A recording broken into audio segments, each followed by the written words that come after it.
अस्सलामुअलैकुम फ्रेंड्स, कैसे हैं आप सब लोग। आई होप कि आप सब लोग खैरियत से होंगे। मैं भी अल्हम्दुलिल्लाह बिल्कुल ठीक ठाक हूँ, अल्लाह का शुक्र है अल्हम्दुलिल्लाह।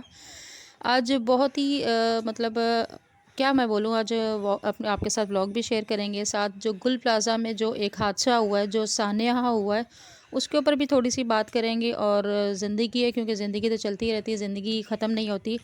तो जो हमारी रूटीन है आज की, वो भी मैं आपके साथ शेयर करूँगी। तो आज ये सबसे पहले मैं आई हुई थी जी वॉकर ने डेली बेसिस पे मैं कोशिश करती हूँ, जब भी मुझे टाइम मिलता है, चाहे हफ़्ते में 2 दिन मिले, चाहे 3 दिन मिले, चाहे 4 दिन मिले। कभी कभी कंटिन्यूसली महीना टाइम मिल जाता है तो महीना कर लेती हूँ, नहीं मिलता तो बाज़ दफ़ा पूरा पूरा महीना टाइम नहीं मिलता, तो ये भी होता है।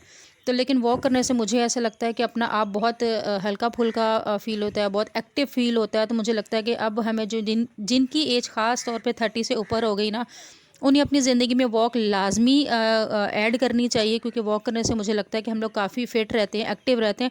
वेट लॉस करना एक अलग चीज़ है, लेकिन वेट लॉस हो या ना हो, लेकिन वॉक करने से आप एक्टिव बहुत ज़्यादा रहते हैं, आप फ्रेश हो जाते हैं, आपका माइंड फ्रेश हो जाता है।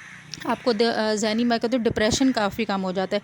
जब आप कहते हैं कि खुली फ़िज़ा में जब आप जाते हैं ना, ग्रीनरी देखते हैं, परिंदों की जो आवाज़ें वो सुनते हैं, तो वो आपको ज़हनी तौर पे ज़हनी सुकून देती हैं।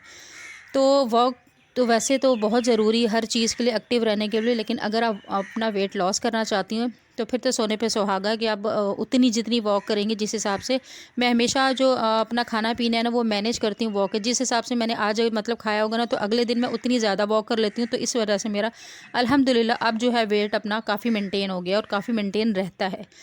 तो बस यहाँ पे वर्कशॉप की, थोड़ी देर बैठी, थोड़ी देर आवाज़ें सुनी परिंदों की, एंजॉय की। उसके बाद मैं आ गई थी जी घर पर। घर पर आकर मेरी असर की नमाज़ का टाइम हो गया था, क्योंकि सर्दियाँ मैं टाइम से जाती हूँ, टाइम से जल्दी वापस आ जाती हूँ, ज़्यादा से ज़्यादा 1 घंटे के अंदर मैं वापस आ जाती हूँ। उसके बाद असर की नमाज़ पढ़ी, क्योंकि ज़िंदगी की सारी चीज़ें अपनी जगह, लेकिन नमाज अपनी जगह। अगर नमाज नहीं पढ़ी तो क्या किया। पूरे दिन के काम तो हमारे हो ही जाते हैं, काम नहीं रहते, लेकिन नमाज़ें हम अक्सर छोड़ देते हैं। तो हमें चाहिए कि हम कामों को ना बोलें कि हमने नमाज को ना बोलें कि हमने काम करने, कामों से कहें कि हमें नमाज़ पढ़नी, कि नमाज ज़रूरी। नमाज जब आप पढ़ लेते हैं ना, तो मुझे लगता है हमारा जो बाकी पूरा दिन ऐसे लगता है जैसे कंप्लीट हो गया। जब नमाज ना पढ़ी और पूरे दिन जितने मर्ज़ी काम कर लें, लेकिन फिर भी एंड में कुछ ऐसी फीलिंग होती है, ऐसे लगता है जैसे कुछ मिसिंग है, कुछ कमी है, कुछ किया नहीं। तो ये ज़रूर कभी नोटिस कीजिएगा। मुझे अपनी ज़िंदगी में ऐसा ज़रूर फ़ील होता है, जब मैं नमाज़ पढ़ के पूरा दिन काम करती हूँ ना, फिर मुझे रात को एंड में ये फ़ील होता है कि अल्हम्दुलिल्लाह मेरा पूरा दिन जो है ना, मैंने कुछ किया है। तो बहरहाल जी, नमाज़ मैंने पढ़ ली। तो उसके बाद जी एप्पल मेरे ख़राब होना शुरू हो गए थे, क्योंकि काफ़ी नरम हो गए थे, नरम थे। तो फिर मैंने कहा एप्पल से क्यों ना वो जाम बना लिया जाए। आप लोगों को पता है मैं कोशिश करती हूँ हमेशा कि जाम जो है घर पर बनाऊँ अपने बच्चों के लिए, क्योंकि एक तो हेल्दी होता है, एक तो आपके कुदरती प्योर सेब से बना हुआ होता है, केमिकल कोई नहीं होता, और सबसे बढ़कर ताकतवर होता है। इसी तरह सेब बच्चे खा लेते हैं। और वैसे भी जो बाहर का जाम है वो तो जेली होता है एक तरह का, में चीनी डली हुई होती है, उसमें ना तो सेहत होती है, महंगा भी बहुत पड़ता है, और उसमें सेहत भी नहीं होती। तो आज मैं आपको बहुत ही इजी जाम की रेसिपी बता रही हूँ। तो वो आप लोगों ने इसको देख लेना है और उसे बना लेना है। और पूरा रमज़ान, मैं कहती हूँ पूरा महीना भी अगर आप खुला खाओ तो आपका ख़त्म नहीं होता। जितने में हम एक छोटी सी बोतल लाते हैं जो 7 दिन भी नहीं चलती है। अच्छा जी, उसके बाद बात कर लेते हैं जी। अब थोड़ा-सा टॉपिक तो ऐसा है कि जिसको मतलब क्या मैं बोलूँ, आप लोग मुझसे पूछ रहे थे कि मैंने उस पे बात क्यों नहीं की। बात करने के लिए क्या बात करें? सानिया गुल प्लाज़ा के ऊपर हम क्या बात करें? हम कराची वाले हैं, हम कराची वालों के साथ जो कुछ हो रहा है ना, वो सबको पता है। किसी की आँखें बंद नहीं हैं, किसी को कोई ऐसा नहीं कि नज़र नहीं आ रहा, नज़र सबको आ रहा है, सबको पता है। कराची के साथ कराची के लोगों के साथ जो सलूक किया जाता है ना, सबको लावारिसों के साथ जैसे सलूक होता है ना, वैसा सलूक कराची वालों के साथ किया जाता है। जो गुल प्लाज़ा में हुआ, वो एक बहुत बड़ी नाअहली कह सकते हैं या लापरवाही कह सकते हैं। क्योंकि कहने वाले कह रहे हैं कि सब चीज़ें अवेलेबल थी, सब कुछ किया। अगर आपके पास हर चीज़ अवेलेबल होती, आपके पास सेफ्टी मेजरमेंट्स, सेफ्टी जो चीज़ें थी सेफ्टी के लिए, वो आपके पास सही होती, ओरिजिनल सही मतलब होती, तो वो आग इतनी नहीं भड़क सकती थी। और वैसे तो पहले तो दिमाग जो इस चीज़ को मानने को ही कबूल नहीं है कि एक लगाई हुई आग वो पूरे मॉल को 5 से 7 मिनट या 10 मिनट के अंदर पूरे मॉल को एकदम लपेट में ले ले। ऐसा नॉर्मली आग में मुझे नहीं लगता कि इतनी तेज़ी से बढ़ जाती है। इसके पीछे क्या हादसा है, क्या शैतानी है, किसकी शैतानी है, तो अल्लाह ताला जानते हैं, और वो जानता है। तो वक्त और जिसका काम है ये वही साबित करे तो बेहतर है। हम कुछ नहीं कर सकते। लेकिन कराची वालों के साथ सलूक वाकई अच्छा नहीं होता। क्यों? हम भी उस दिन अल्लाह ताला ने बस ज़िंदगी कहते हैं ना जिसकी रखी हुई हो। अगर उस दिन मैं अपनी बहन के घर नहीं गई होती तो मुझे हफ्ते वाले दिन गुल प्लाज़ा जाना था। आप लोगों को मैंने पहले भी शेयर किया था कि मैंने कुछ चीज़ें लेकर आनी, मैं वहाँ पर से कारपेट देख कर आई थी, वहाँ पर मैं मुड़े देख कर आई थी और मैंने वो लेने जाना था और मैं नहीं गई। बस अल्लाह ताला ने मेरी ज़िंदगी लिखी हुई थी, शायद कहते हैं ना कभी किसी की लिखी हुई हो तो हम कुछ कर नहीं सकते। तो बस उस दिन मुझे अचानक से बहन के घर जाना पड़ गया, तो मैं अपनी बहन के घर चली गई थी। आप लोगों को पता है मैं शादी अटेंड कर कर आई वहाँ पर, तो इसलिए मैं वहाँ से शायद ये मेरी नसीब था कि मैं बच गई, वरना अल्लाह रहम करे पता नहीं क्या आजमाइश लिखी हुई थी। बहरहाल कराची में किसी को कुछ हो भी जाए ना तो बाकी किसी को कोई फ़र्क नहीं पड़ता पूरे पाकिस्तान में, मुझे ऐसे लगता है। कराची के लोग नालों में गिर जाएं कोई पूछने वाला नहीं है। कराची के लोग, गरीब लोग, नए शादीशुदा जोड़े टैंकरों के नीचे आ जाते हैं, कोई नहीं पूछने वाला। कंटेनर मार के चले जाते हैं, कोई सवाल नहीं करता। यहाँ पर पहले कितनी फैक्ट्रियों में आग लगी, किसी ने सवाल नहीं किया, किसी ने बस थोड़े दिन शोर शराबा करके चुप हो गए। यहाँ पर भी कितने मासूम, मुझे उस मासूम बच्चे की, उस माँ की आवाज़ अभी तक मेरे कानों में गूंज रही, जो बोल रही थी कहाँ से जाना है, कैसे जाना है। बच्चा चीख रहा था। एक भाई था जो बोल रहे थे कि भाई हम लोग गोल प्लाजा में फंस गए, अब हम नहीं निकल सकते, अगर मुझसे कोई गलती हो गई है तो मुझे माफ़ कर देना। मतलब सबको अपनी मौत दिख रही थी। तो सोचें वो क्या क़यामत का मंज़र था।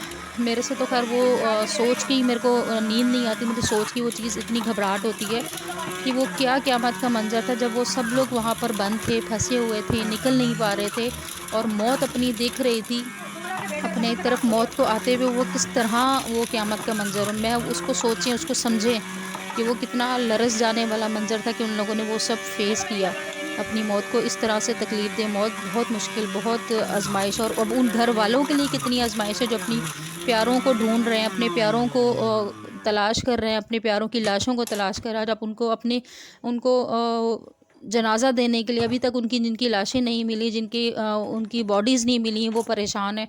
वो माएँ, उनके लिए एक एक पल, एक एक सेकंड कितना क़यामत का है कि वो ढूंढ रहे हैं उन्हें और वो मिल नहीं रही।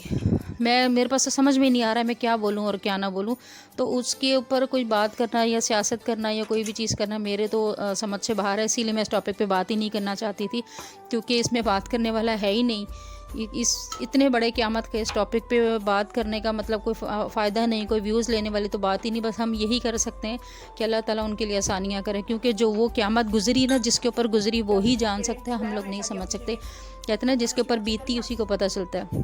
तो ये वो क़यामत का मंज़र है जो हमारे बहन भाइयों ने जिन्होंने फ़ेस किया, अल्लाह ताला उनको सब्र और हिम्मत दे, बस यही कह सकते हैं। क्योंकि ये बहुत बड़ा नाजायज़ हुआ, बहुत गलत हुआ उनके साथ। मतलब मेन मुद्दा सिर्फ ये है कि कराची में, पाकिस्तान में मर कौन रहा है? गरीब। कोई गरीब भूख से मर रहा है, कोई गरीब अपने घर की परेशानियों से मर रहा है, कोई बिजली के बिल की वजह से खुदकुशी कर रहा है, कोई टैंकरों के नीचे आ रहा है, कोई जल के मर रहा है। मर गरीब ही कहते थे ना ये लोग कि भाई हम पाकिस्तान से गुर्बत को ख़त्म कर देंगे। तो ये गुर्बत ख़त्म हो रही है, गुर्बत नहीं, गरीब ख़त्म हो रहा है। तो बस ये वही चल रहा है। हाय चलें जी। बाकी जी यहाँ पर मैंने क्या यार, किसी टॉपिक पे इस चीज़ के देख के ना, जो कुछ टीवी पे चल रहा है देखने के बाद ना, किसी चीज़ को करने को नहीं हिम्मत या दिल ही नहीं हो रहा था। और सोचे कि जो इतना सख्त अगर हम लोग अपने आप को वहाँ रख के देखें ना तो क़यामत है। लेकिन गरीब का एहसास करता है, लेकिन बाकी यहाँ पे जो बड़े हैं ना, वो जो पैसे से हर चीज़ को तोलते हैं वो नहीं एहसास करते। उनके लिए सिर्फ सब कुछ पैसा है। बहरहाल वो ये भूल जाते हैं मरना तो उन्होंने भी है।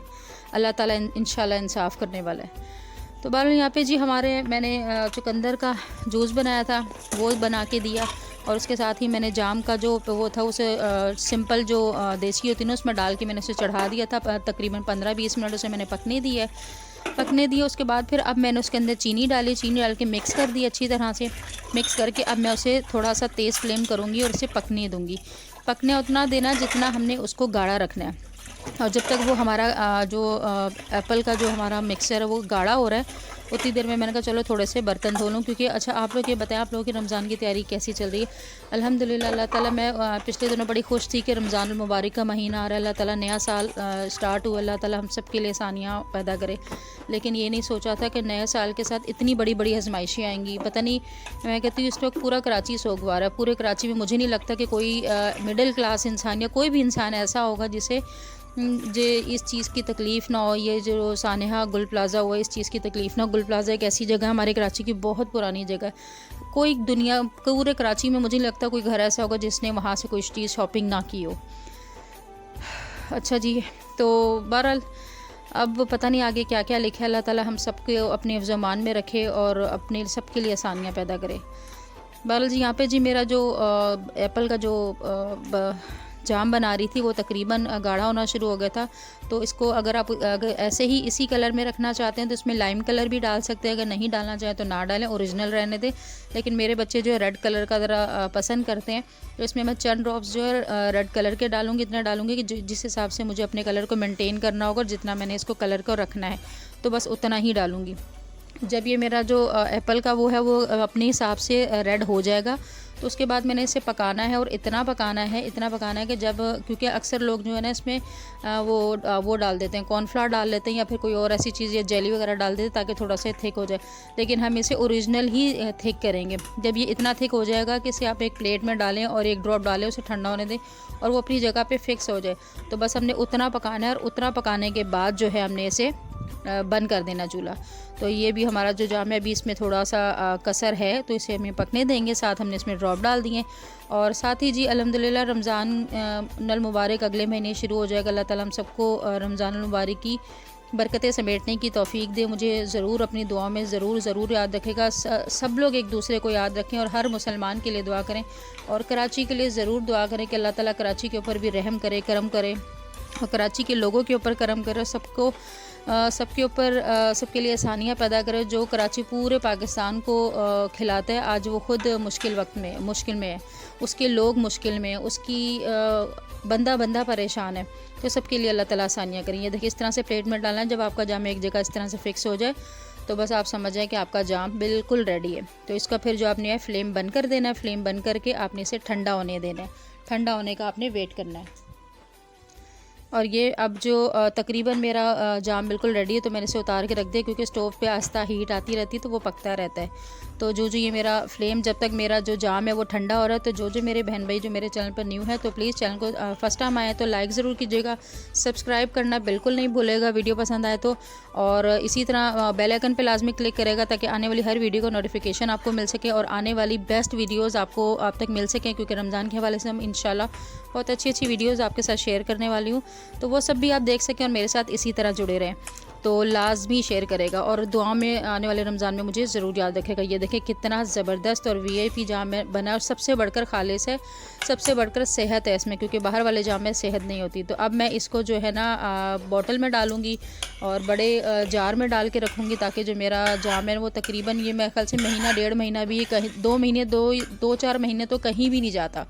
और बस आपने सिर्फ इसमें ख्याल ये रखना है कि आपने गीला स्पून नहीं डालना है और इसमें गर्मी में जो है इसको बाहर नहीं रखना है, आपने इसको रखना है फ्रिज में रखेंगे तो ये बिल्कुल भी ख़राब नहीं होगा। और दूसरा ये है कि इसे कांच की बोतल में डाल के मैंने इसे सेपरेट रखूँगी जो डेली बेसिस पे यूज़ होगा। अभी तो मौसम ठंडा तो मैं बाहर भी रख सकती हूँ, सर्दियाँ चल रही हैं। और बाकी जो है मैं इसे दूसरे बॉक्स में डाल के फ्रिज में रख दूँगी। तो आपने भी बिल्कुल ऐसे ही करना है। और आप लोग बताएं कि अगर आप लोग इसकी बाकी किसी भी हवाले से कोई बात पूछना चाहते हैं तो मुझे कमेंट किया करें, लाजमी कमेंट किया करें। और जो आप लोगों मेरे साथ इतना ज़्यादा मतलब आप लोगों को मेरी वीडियो पसंद आती हैं, आप लोग कमेंट करते हैं और इसका थैंक यू सो मच। और इंशाल्लाह ज़िंदगी रही तो आप लोगों के साथ इसी तरह जुड़े रहेंगे और बहुत सारी चीज़ें आप लोगों के साथ मैं शेयर ज़रूर करूँगी। तो ये देखिए मेरा सारा जो जाम है ना, इसको मैं इस बॉक्स में, इस जार में डालूंगी, इस बॉक्स में डाल के इसे मैं रख कर दूंगी फ्रीज़। और जो दूसरा वाला है वो मैं डेली बेसिस पे यूज़ करूँगी। देखिए क्या लुक का है, क्या ज़बरदस्त बना है। और आप यकीन करें टेस्ट वाइज भी इतना मज़े का बना था ना, पता भी नहीं लग रहा था कि ये घर में बना हुआ जाम है।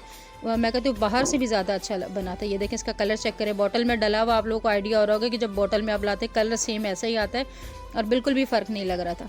तो बस यही थी मेरी आज की वीडियो। अगर आप लोगों को पसंद आई तो लाइक ज़रूर कीजिएगा, दुआ में अपनी बहन को बहुत याद रखेगा। ज़िंदगी रही तो आप लोगों के साथ किसी नेक्स्ट वीडियो पे, किसी नेक्स्ट टॉपिक के ऊपर फिर दोबारा मुलाकात होगी। अल्लाह हाफिज़।